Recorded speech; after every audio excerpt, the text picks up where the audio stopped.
Hello everyone, ಎಲ್ಲರಿಗೂ ನಮಸ್ಕಾರ. ಇವತ್ತಿನ ವಿಡಿಯೋದಲ್ಲಿ ನಾವು ಕನ್ನಡ ವರ್ಣಮಾಲೆ ಅಂದರೆ ಸ್ವರಗಳು ಮತ್ತು ವ್ಯಂಜನಗಳನ್ನು ಕಲಿಯಲಿಕ್ಕಿದ್ದೇವೆ. ಕನ್ನಡ ಆಲ್ಫಾಬೆಟ್ಸ್ ಅನ್ನು ಕಲಿಯುತ್ತಿದ್ದೇವೆ. ಮೊದಲನೆಯದಾಗಿ ನಾವು ಸ್ವರಗಳನ್ನು ಕಲಿಯೋಣ. ಸ್ವರಾಕ್ಷರಗಳು.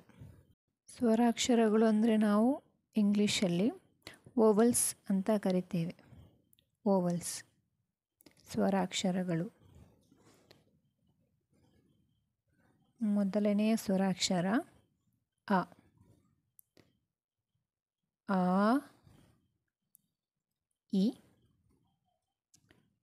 ಈ, ಉ, ಊ,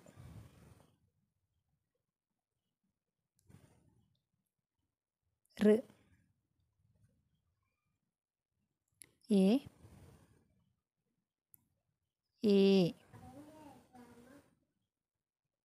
ಐ, ಓ,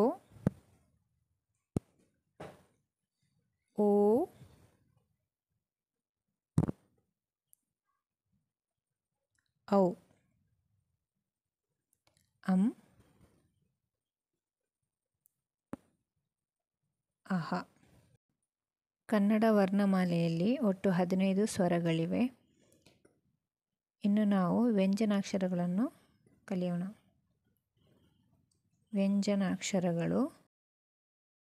ವ್ಯಂಜನಾಕ್ಷರಗಳನ್ನು ನಾವು ಇಂಗ್ಲೀಷ್ನಲ್ಲಿ ಕಾನ್ಸೊನೆಂಟ್ಸ್ ಎಂದು ಕರೆಯುತ್ತೇವೆ. ಕ, ಖ, ಗ, ಘ, ङ, ಚ, ಛ,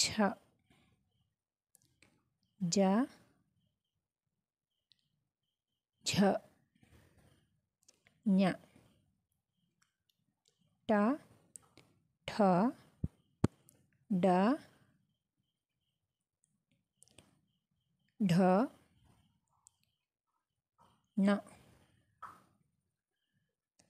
ತ, ಥ, ದ, ಧ, ನ, ಪ, ಫ, ಬ, ಭ, ಮ, ಯ, ರ, ಲ, ವ, ಶ, ಶ, ಸ, ಹ, ಳ, ಕ್ಷ, ತ್ರ, ಜ್ಞ. Thanks for watching. ಇದೇ ರೀತಿ ಎಜುಕೇಷನಲ್ ವಿಡಿಯೋಸ್ಗಾಗಿ ನನ್ನ ಚಾನಲನ್ನು ತಪ್ಪದೇ ಸಬ್ಸ್ಕ್ರೈಬ್ ಮಾಡಿ. Thank you.